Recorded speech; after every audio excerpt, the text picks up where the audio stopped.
उसकी 11 और उसकी 21 को पढ़ते हैं। जब हम इस वचन को पढ़ते हैं तो उस वचन में लिखा, जब बलवंत मनुष्य हथियार बांधे हुए अपने घर की रखवाली करता है तो उसकी संपत्ति जो है वो बची रहती है। आज लोगों के पास हथियार है। प्रार्थना एक स्ट्रॉन्ग हथियार है उस शैतान के खिलाफ। वचन एक स्ट्रॉन्ग हथियार है उस शैतान के खिलाफ। वर्शिप करना एक स्ट्रॉन्ग हथियार है उस शैतान के खिलाफ। हथियार है, लोगों को पता है कि प्रार्थना एक हथियार है। वचन को डिक्लेयर करना वो एक हथियार है।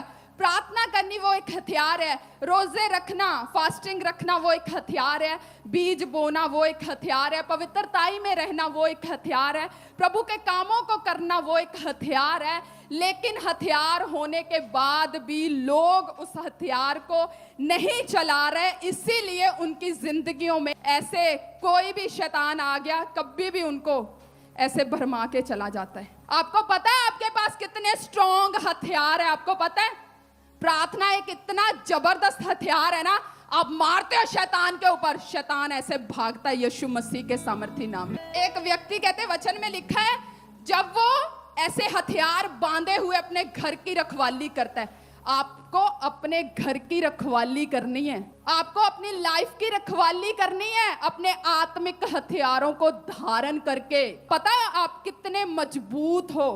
परमेश्वर ने जो आपको सामर्थ दी है उसके द्वारा आप सब कुछ कर सकते हो।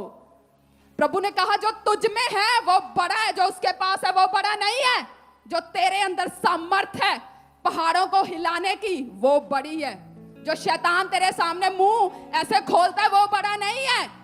तेरे पास जो ताकत है वो बड़ी है। इसलिए उन हथियारों को चलाना सीखो। चलाना है उन हथियारों को। आपने प्रार्थना करनी है, आपने लगातार। उस हथियार को ऐसे नहीं है कि पता है हथियार है। अगर कोई व्यक्ति उसको पता है उसके पास हथियार है, अगर कोई दुश्मन आ जाए तो वो उसको पता ही नहीं है हथियार कैसे चलाना है, तो वो तो क्या होगा, उसका सामना ही नहीं कर पाएगा, वो ऐसे घायल हो जाएगा, मर जाएगा। पर अगर उसको पता होगा कि हाँ मेरे पास हथियार है, मैंने चलाना है, तो वो उसका सामना करेगा और वो दुश्मन उसके सामने फिर वो मर जाएगा, उसको वो हरा देगा। इसीलिए आपके पास हथियार है, प्रार्थना आपको चलाना आना चाहिए। अपने घर की आपने रखवाली करनी है, अपनी आत्मिक लाइफ की। जिस तरह मैंने आपको बताया था, मसीह वो नहीं है कि आपने सिर्फ बपतिस्मा ले लिया है कि हाँ मैं चर्च जाता हूं, मैंने बपतिस्मा ले लिया, मैं मसीह हूं। नो, आपको लड़ना है, आपको फाइट करनी है। उन ब्लेसिंग को आपने लेना है जिसके लिए परमेश्वर ने आपको चुना हुआ है। परमेश्वर ने सब कुछ आपके लिए ही रखा हुआ है। वचन एक हथियार है। वचन शैतान के खिलाफ एक हथियार है, उसको चलाना आपने सीखना है।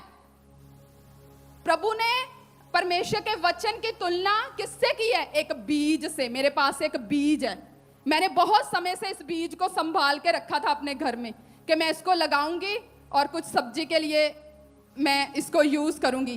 पर कितना समय हो गया, ये बीज ऐसे का ऐसा ही पड़ा है। ये ऐसे बीज पड़ा मुझे फल नहीं देगा, ये ऐसे बीज पड़ा मेरे लिए कोई सब्जी नहीं उगाएगा जब तक इस बीज को मैं लगाऊंगी नहीं, इसकी अच्छी केयर नहीं करूंगी, इसकी अच्छी रखवाली नहीं करूंगी, इसको अच्छा पानी नहीं दूंगी। अदरवाइज ये बीज ऐसे का ऐसे पड़ा है। ये अभी आपके सामने खोल के लेके आई हूं। ये बीज 2-3 महीने हो गए ऐसे ही पड़ा है ये बीज। अब इसको बोऊंगी तो ये फल लेके आएगा और ये इस्तेमाल होगा। इसी तरह जो वचन है परमेश्वर का, ये हथियार है, इसको चलाना सीखो। ये हथियार है, बैठे बैठे कुछ नहीं होगा। वचन परमेश्वर ने कहा, परमेश्वर ने इसकी तुलना एक बीज से की है। आपको पता होना चाहिए जब आप वचन को बोते हैं, उसकी अच्छी केयर करते हैं, तो वो जो वचन है परमेश्वर का वो आपके जीवनों में बड़े कामों को करता है। इसलिए उस हथियार को यूज करना सीखो, तो आप देखोगे अपने जीवनों में नई नई फसलों को लगते हुए, नई नई ब्लेसिंग को आप अपनी लाइफ में रिसीव करोगे फिर प्रभु यीशु मसीह के सामर्थी नाम में। इसलिए चौकसी करो अपनी आत्मिक लाइफ की, अलर्ट हो जाओ अपने उन हथियारों के लिए, उस शैतान का मुंह तोड़ जवाब देने के लिए खड़े हो जाओ। आप देखोगे वो शैतान आपके जीवनों से भागते हुए यीशु मसीह के सामर्थी नाम में। आज तैयार हो? आज परमेश्वर के दास आपके बीच में आएंगे, आपके लिए प्रार्थना करेंगे। लेकिन उससे पहले आपने वायदा करना है इन हथियारों को चलाने के लिए। आज आपने वायदा करना है प्रार्थना करने के लिए। यहाँ पे चर्च में आपने वायदा करना है कि हाँ प्रभु, जो कुछ भी हो गया, मैं आज मैं इस चीज के लिए क्षमा मांगता हूं, लेकिन आज से परमेश्वर मेरे जीवन के ऊपर दया कर।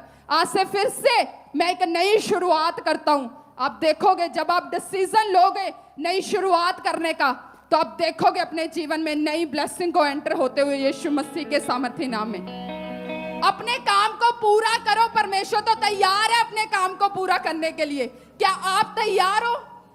क्या आप अपने रोल को पूरा करते हो? दानियल ने, जब हम दानियल की स्टोरी को पढ़ते हैं तो परमेश्वर ने कहा, जब तूने प्रार्थना करने के लिए मन ही लगाया, जब तूने प्रार्थना करनी शुरू ही की, तभी से मैंने तेरी प्रार्थना का उत्तर जो था वो भेज दिया था। ये नहीं है आपने एक टॉपिक के लिए एक बार प्रार्थना की और आप निराश हो गए। नो, बस समझ लो जब आपने प्रार्थना की, कुछ मांगा, जो यहाँ पे आपने रिसीव किया, तो समझ लो उसका उत्तर आ चुका है। बस मुझे उसके लिए फाइट करनी है और मैं फाइट करूंगा और जीतूंगा यीशु मसीह के सामर्थ्य नाम में।